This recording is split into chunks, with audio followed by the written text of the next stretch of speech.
आत्मीय भाइयों एवं बहनों, आपको असंतुलन असफलता का मूल कारण पुस्तक मानसिक संतुलन, लेखक पंडित श्री राम शर्मा आचार्य, पृष्ठ 2। आइए सुनते हैं। साथियों, मानसिक असंतुलन की अशांत दशा में कोई व्यक्ति ना तो सांसारिक उन्नति कर सकता है और ना आध्यात्मिक प्रगति संभव होती है। कारण यह कि उन्नति के लिए, ऊंचा उठने के लिए जिस बल की आवश्यकता होती है, वह बल मानसिक अस्थिरता के कारण एकत्रित नहीं हो पाता। जिस प्रकार हाथ कांप रहा हो तो उस समय बंदूक का निशाना नहीं साधा जा सकता, उसी प्रकार आवेश या उत्तेजना की दशा में मानसिक कंपन की अधिकता रहती है। इस उद्विग्नता की दशा में यह निर्णय करना कठिन होता है कि क्या करना चाहिए और क्या न करना चाहिए। साथियों, मानसिक असंतुलन और उत्तेजना से अधीरता का भाव उत्पन्न होता है। अधीर होना हृदय की संकीर्णता और आत्मिक बालकपन का चिन्ह है।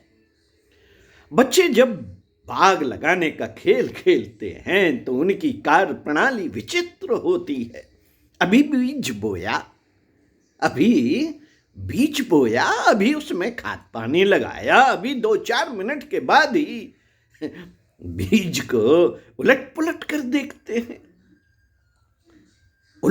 कर देखते हैं कि बीज में से अंकुर फूटा या नहीं। जब अंकुर नहीं दिखता तो उसे फिर गाड़ देते हैं और 2 मिनट बाद फिर देखते हैं। इस प्रकार कई बार देखने पर भी जब वृक्ष उत्पन्न होने की उनकी कल्पना पूरी नहीं होती तो दूसरा उपाय काम में लाते हैं। वृक्षों की टहनियां तोड़कर मिट्टी में गाड़ देते हैं और उससे बाग की लालसा को बुझाने का प्रयत्न करते हैं। उन टहनियों के पत्ते उठा कर देखते हैं कि फल लगे या नहीं। यदि 10-20 मिनट में फल नहीं लगते तो कंकड़ों को डोरे से बांधकर टहनियों में लटका देते हैं। इस अधूरे बाग से उन्हें तृप्ति नहीं मिलती। फलता कुछ देर बाद उस बाग को बिगाड़ कर चले जाते हैं। कितने ही जवान और वृद्ध पुरुष भी उसी प्रकार की बाल क्रीड़ाएं अपने क्षेत्र में किया करते हैं। किसी काम को बड़े उत्साह से प्रारंभ करते हैं, इस उत्साह की अति उतावली बन जाती है। कार्य प्रारंभ हुए देर नहीं होती कि यह देखने लगते हैं कि सफलता में अभी कितनी देर है। जरा भी प्रतीक्षा उन्हें सहन नहीं होती। जब उन्हें थोड़े से ही समय में रंगीन कल्पनाएं पूरी होती नहीं दिखती तो निराश होकर उसे छोड़ बैठते हैं। अनेक कार्यों को आरंभ करना और उन्हें बिगाड़ना, ऐसी ही बाल क्रीड़ाएं वे जीवन भर करते रहते हैं। छोटे बच्चे अपनी आकांक्षा और इच्छा पूर्ति के बीच में किसी कठिनाई, दूरी या देरी की कल्पना नहीं कर पाते। इन बाल क्रीड़ा करने वाले अधीर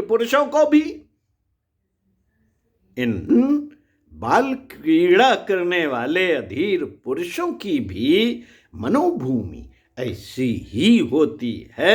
यदि हथेली पर सरसों न जमी तो खेल बिगाड़ते हुए उन्हें देर नहीं लगती। साथियों, प्राचीन समय में जब शिष्य विद्या अध्ययन के लिए गुरु के पास जाता था तो उसे पहले अपने धैर्य की परीक्षा देनी होती थी। गायें चरानी पड़ती थीं, लकड़ियां चुननी पड़ती थीं। उपनिषदों में इस प्रकार की अनेक कथाएं हैं।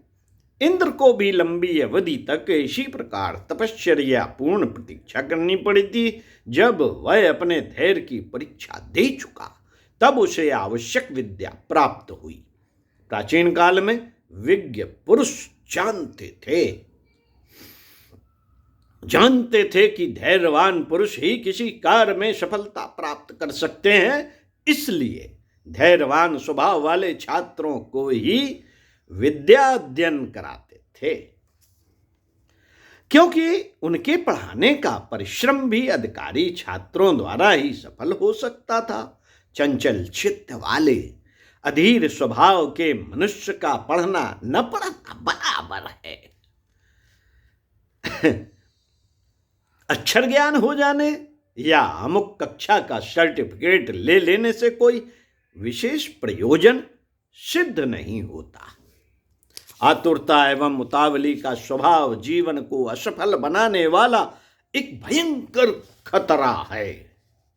कर्म को परिपक्व होने में समय लगता है। रुई को कपड़े के रूप तक पहुंचने के लिए कई कड़ी मंजिलें पार करनी होती हैं और कठोर व्यवधानों से होकर गुजरना पड़ता है, जो संक्रांति काल के मध्यवर्ती कार्यक्रम को धैर्यपूर्वक पूरा होने देने की प्रतीक्षा नहीं कर सकता। उसे रुई को कपड़े के रूप में देखने की आशा न करनी चाहिए। किया हुआ परिश्रम एक विशिष्ट प्रक्रिया के द्वारा फल बनता है। इसमें देर लगती है और कठिनाई भी आती है। कभी कभी परिस्थितिवश यह देरी और कठिनाई आवश्यकता से अधिक भी हो सकती है। उसे पार करने के लिए समय और श्रम लगाना पड़ता है। कभी कभी तो कई बार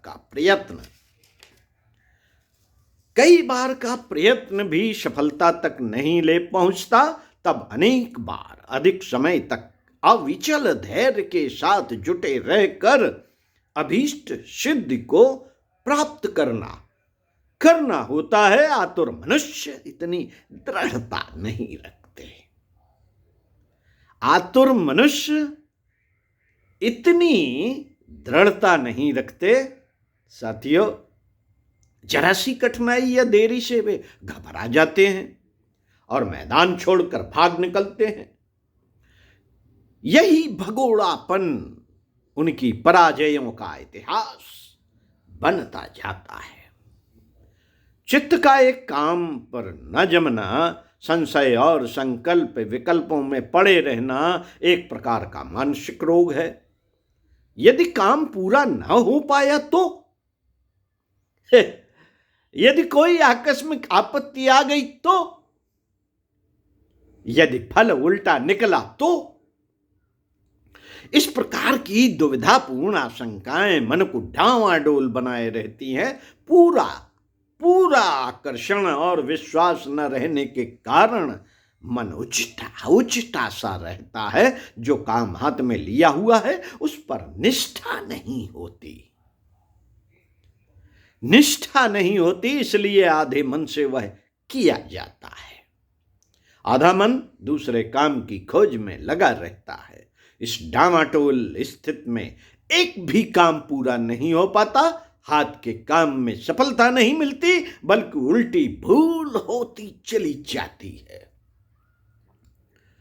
ठोकर पर ठोकर लगती जाती है।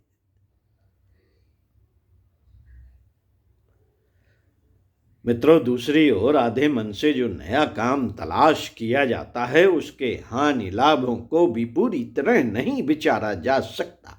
अधूरी कल्पना के आधार पर नया काम वास्तविक रूप में नहीं वरन आलंकारिक रूप में दिखाई पड़ता है।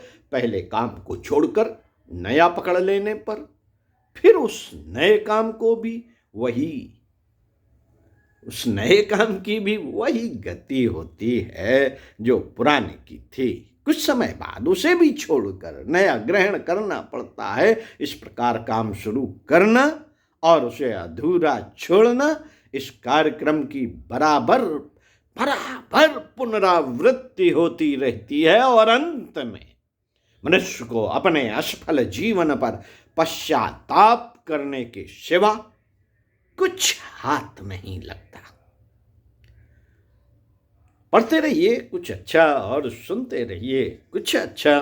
साथियों, चिंतन मनन जरूर करते रहिए।